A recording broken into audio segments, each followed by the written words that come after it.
वडूज मधील छत्रपती शिवाजी महाराज चौक ते हुतात्मा स्मारक आणि हुतात्मा स्मारक ते शेतकरी चौक इथपर्यंत जे रस्त्याचं काम होतं ते आता सध्या रस्त्याचं काम मोठ्या युद्ध पातळीवर सुरू असल्याचं आपल्याला जाणवतंय. ग्रामविकास मंत्री जयकुमार गोरे यांच्या माध्यमातून आणि उपनगराध्यक्ष वडूजचे सोमनाथ जाधव यांच्या प्रभाग क्रमांक 8 मध्ये हे काम मोठ्या युद्ध पातळीवर सुरू असल्याचं सध्याचं जे चित्र आहे ते आपण बघू शकता. आणि या ठिकाणचं जे गटार वगैरे होते ते पूर्णपणे बंदिस्त वगैरे करण्यात आलेले आहेत. त्यामध्ये कुठलीही समस्या या ठिकाणी ठेवलेली नाही.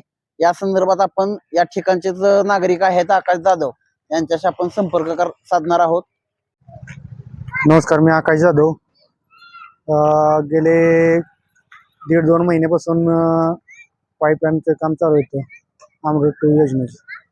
या योजनेच्या कामामुळे काही रस्त्याचं काम थोडं उकराउकरी झाली असतानाच अगोदर काम मंजूर असताना कामाच्या अगोदर थोडं उकरल्यानंतर काही लोकांचा गैरसमज झाला की हा रस्ता उकरून नुसता ठेवला गेला.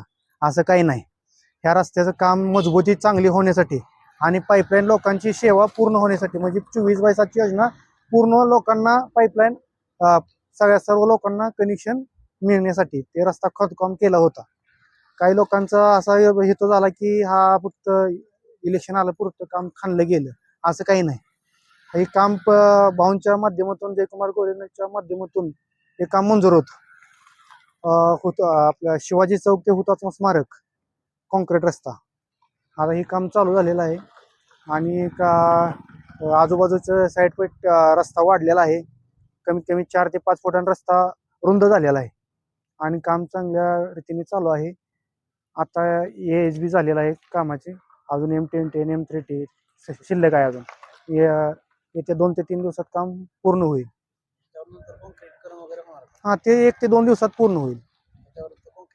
कॉन्क्रीटीकरण 1 ते 2 दिवसात पूर्ण होईल.